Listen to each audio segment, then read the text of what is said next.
Career study के YouTube channel पर आप सभी का बहुत बहुत स्वागत है। जैसा कि आप सभी लोगों को पता है, सीआईटीएस एडमिशन 2026 के अंतर्गत फर्स्ट राउंड की काउंसलिंग की प्रक्रिया इस टाइम चल रही है, जिसके अंतर्गत जिन कैंडिडेट का कॉलेज अलॉटमेंट हो गया वो सभी कैंडिडेट अपना डॉक्यूमेंट वेरिफिकेशन यानी कि प्रोविजनल एडमिशन की प्रक्रिया कंप्लीट करा रहे हैं। इसी के अंतर्गत हॉस्टल अलॉटमेंट के लिए भी प्रक्रिया स्टार्ट कर दी गई हैं। जहाँ एनएसटीआई वुमेन नोएडा की तरफ से जो वहाँ पर एडमिटेड कैंडिडेट हैं, वहाँ पर जो एडमिशन लेना चाह रहे हैं, उन सभी कैंडिडेट्स के लिए हॉस्टल अलॉटमेंट के लिए लिंक्स जारी कर दिया गया। उसके संबंध में नियमावली क्या है, किस तरीके से आपका हॉस्टल का अलॉटमेंट किया जाएगा, क्या उसके रूल्स रहेंगे, रूल्स रेगुलेशन क्या रहेगा, उन सब के बारे में दिशा निर्देश जारी कर दिया गया। और हॉस्टल अलॉटमेंट का फॉर्म भी यानी कि फॉर्म अप्लाई करने का लिंक भी जारी कर दिया गया। तो इस वीडियो के द्वारा हम इसी के बारे में पूरा डिटेल्स में जानकारी लेने वाले हैं कि अगर आप एनएसटीआई वुमेन नोएडा में एडमिशन लेने जा रहे हैं तो आपको हॉस्टल अलॉटमेंट के संबंध में क्या क्या चीज़ें ध्यान रखनी होगी, गाइडलाइन क्या होगी और कैसे आपको हॉस्टल अलॉटमेंट के लिए अपना फॉर्म अप्लाई करना होगा। तो चलिए हम आगे बढ़ते हैं। और आगे बढ़ूँ इससे पहले मैं आप सभी को बताना चाहूँगा सीआईटीएस एडमिशन एंड काउंसलिंग से रिलेटेड इसी तरह के अन्य सभी अपडेट के लिए चैनल पर पहली बार विजिट कर रहे हैं तो चैनल को सब्सक्राइब कर लीजिएगा। साथ में व्हाट्सएप एंड टेलीग्राम चैनल को भी जरूर ज्वाइन कर लीजिएगा।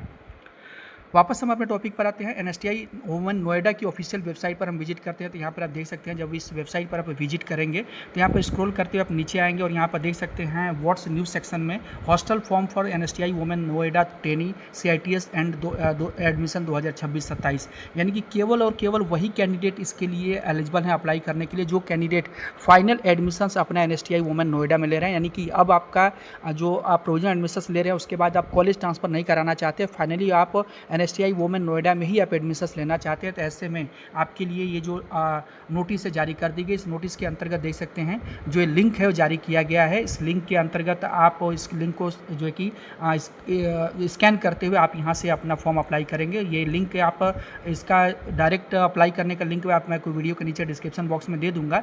यहाँ से आप ये चाहे तो इसको स्कैन भी कर सकते हैं या फिर इस PDF को डाउनलोड करते हुए भी आगे की प्रक्रिया आप कंप्लीट कर सकते हैं। पर्पज आप यहाँ पर देख सकते हैं, बताया गया कि online hostel application form institute NSTI women Noida, इसको आपको स्कैन करना है और फॉर्म का लिंक भी आप यहाँ पर दिया गया। अगर आप स्कैन नहीं कर पा रहे तो इस लिंक के माध्यम से भी अप्लाई कर सकते हैं।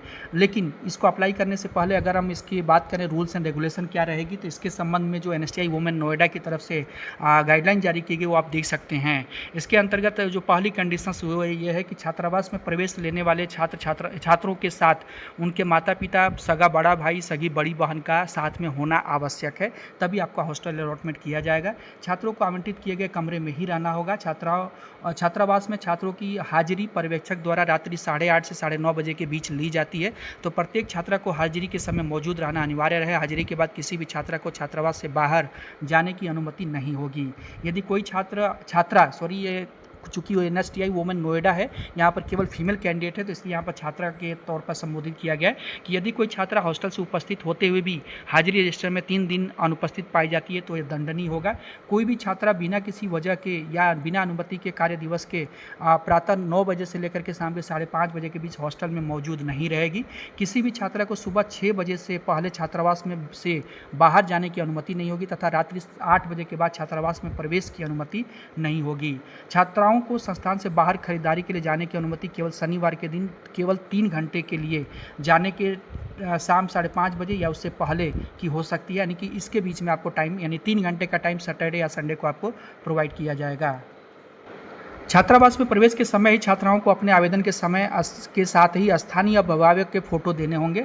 माता पिता से प्रमाणित केवल उसी स्थानीय अभिभावक को छात्रा से मिलने की अनुमति दी जाएगी जिसका फोटो छात्रावास प्रभारी के रिकॉर्ड में रहेगा। स्थानीय अभिभावक से मिलने हेतु प्रत्येक महीने के अंतिम रविवार को दोपहर 2 से 5 बजे तक का समय निर्धारित है। मुलाकात से पहले छात्रावास प्रभारी को सूचित करना आवश्यक रहेगा। छात्रा को अपने कमरे के फ्लोर इंचार्ज के निर्देशों का पालन करना अनिवार्य होगा। अगर किसी भी छात्रा को किसी भी प्रकार की परेशानी हो तो वह सबसे पहले अपने फ्लोर इंचार्ज को सूचित करें। छात्रा को परिसर के अंदर रह रहे स्टाफ के सदस्यों के आवास पर आने जाने की अनुमति नहीं होगी। यदि किसी छात्रा को चिकित्सक के पास जाना है तो उसका प्रिस्क्रिप्शन दिखाना अनिवार्य होगा। छात्रावास में विद्युत उपकरण जैसे heater, press, immersion rod, induction plate आदि के प्रयोग की मनाही है। पकड़े जाने पर नियमानुसार कार्यवाही की जाएगी।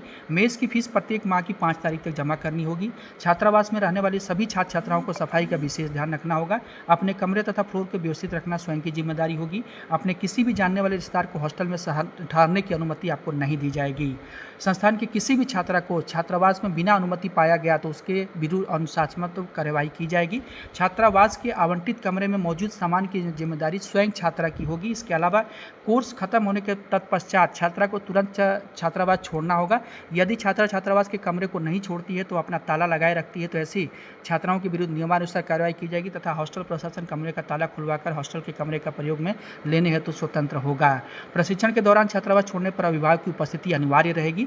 छात्रावास से संबंधित अन्य सभी अधिकार संस्थान के पास सुरक्षित रहेंगे। इसके अलावा छात्रा को हॉस्टल के नियमों का पालन करना होगा तथा अनुशासनहीनता जो अगर करेंगे तो उसके लिए दंडनीय रहेगा।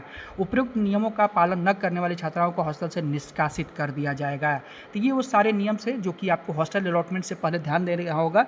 और ये बस नियम नहीं लिखेंगे, ये नियम वाकई में 99% एडहेयर होते हैं। ये चीज़ आपको ध्यान रखना होगा। अगर आप हॉस्टल अलॉटमेंट अपना करवाना चाहती हैं एज ए फीमेल कैंडिडेट के तौर पर तो आपको ये सारे रूल्स फॉलो करने ही पड़ेंगे, तभी आप वहाँ पर रहेंगे, अदरवाइज आपको हॉस्टल से निष्कासित कर दिया जाएगा। तो ऐसे में सोच समझ करके आप हॉस्टल अलॉटमेंट कराना चाहते हैं तो कराएं, अदरवाइज ये आपके ऊपर है कि आप हॉस्टल लेना चाहते हैं या फिर नहीं लेना चाहते हैं।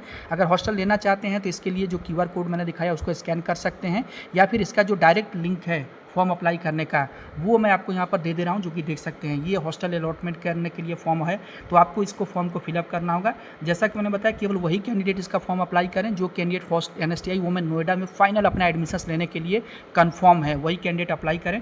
तो आपको सबसे पहले यहाँ पर चेक बॉक्स के अंतर्गत जो आपका email ID वो होगी उसके लिए आपको टिक बॉक्स पर यहाँ पर क्लिक करना होगा, अपना नाम डालना होगा, जो आपका CITS का रजिस्ट्रेशन नंबर है वो डालेंगे यहाँ पर, आपका कोर्स कौन सा है, CITS है या CTS के लिए है तो आप CITS यानी कि अगर आप CITS करें तो CITS सेलेक्ट करेंगे, अगर आप ITI के अंतर्गत CTS कोर्स सेलेक्ट करें तो CTS करेंगे। उसके बाद यहाँ पर देख सकते हैं CITS candidate enter the CITS entrance exam marks, यानी कि जो आपने एंट्रेंस एग्जाम में मार्क्स पाया था वो आप यहाँ पर डालेंगे। और अगर आप CTS कैंडिडेट है तो 10वीं का परसेंटेज डालेंगे। उसके बाद यहाँ पर जो आपने एंट्रेंस एग्जाम का PDF होगा, यानी कि जो भी आपने एंट्रेंस एग्जाम में स्कोर प्राप्त किया होगा उसका PDF आप यहाँ पर अपलोड करेंगे, या फिर CTS के केस में 10वीं का मार्कशीट अपलोड करेंगे। ट्रेड का नाम, यानी कि जो भी ट्रेड में आप एडमिशन लेने जा रहे हैं उस ट्रेड का नाम डालेंगे। उसके बाद जो आपका कन्फर्मेशन स्लिप है, यानी कि जो आपने प्रोविजनल एडमिशन लिया होगा उसका स्लिप आप यहाँ पर अपलोड करेंगे इस एड फाइल पर क्लिक करके। उसके बाद ये हॉस्टल का रूल एंड रेगुलेशन है तो आप यहाँ पर चेक कर लेंगे। देन आप यहाँ पर चूज पर क्लिक करेंगे और यहाँ पर एक्सेप्टेड क्लिक करना होगा और उसके बाद नेक्स्ट का जो ऑप्शन सारा इस पर क्लिक करेंगे। देन आगे बढ़ेंगे। उसके बाद जो 3 स्टेप में और रहेगा आपका फॉर्म, यानी कि 2 स्टेप और रहेंगे। ये पहला स्टेप है, इसके बाद 2 स्टेप आप यहाँ पर नेक्स्ट पर जब क्लिक करेंगे तो अगले स्टेप पर पहुँच जाएंगे। सेम इसी तरीके से दूसरे स्टेप में जो आपसे डिटेल पूछा जा रहा है वो भरेंगे। देन आपका तीसरे स्टेप में जो पहुंच जाएंगे तो वहां पर जो आपसे डिटेल पूछी जा रही है वो सब भरेंगे। देन ये सब कुछ भर करने के बाद आपको फाइनली अपना फॉर्म सबमिट कर देना होगा। उसके बाद हॉस्टल अलॉटमेंट का जो रिजल्ट है, यानी कि किसको हॉस्टल अलॉटमेंट किया जाएगा, वो आपके जो आपका जो होगा ऑफिशियल वेबसाइट के माध्यम से पब्लिश किया जाएगा। यानी कि ऑफिशियल वेबसाइट के माध्यम से हॉस्टल अलॉटमेंट किसको अलॉट हुआ है किसको नहीं हुआ है वो वेबसाइट पर को आपको चेकआउट करना रहेगा। वो आप देख सकते हैं नीचे यहाँ पर बताया गया आवंटन की सूची संस्थान की वेबसाइट पर उपलब्ध होगी, यानी कि वेबसाइट पर इसके संबंध में जिन कैंडिडेट का भी हॉस्टल अलॉटमेंट हो जाएगा उनका जो सूची होगी वो प्रकाशित की जाएगी। देन उसके बाद आप हॉस्टल अलॉटमेंट के लिए वहाँ पर अपना जो भी आपके गार्जियंस हो उनको ले के जाते हुए अपना हॉस्टल अलॉटमेंट करा सकते हैं। तो इस प्रोसेस के अंतर्गत उम्मीद करता हूँ जो भी NSTI वुमेन नोएडा में अपना एडमिशन लेने के लिए कैंडिडेट सुनिश्चित हैं वो अपना फॉर्म अप्लाई करते हुए अपना हॉस्टल अलॉटमेंट करवा सकते हैं। वीडियो पसंद आई हो तो चैनल को सब्सक्राइब कर लीजिएगा तथा अपने बाकी दोस्तों मित्रों से भी इस वीडियो को जरूर शेयर कर दीजिएगा।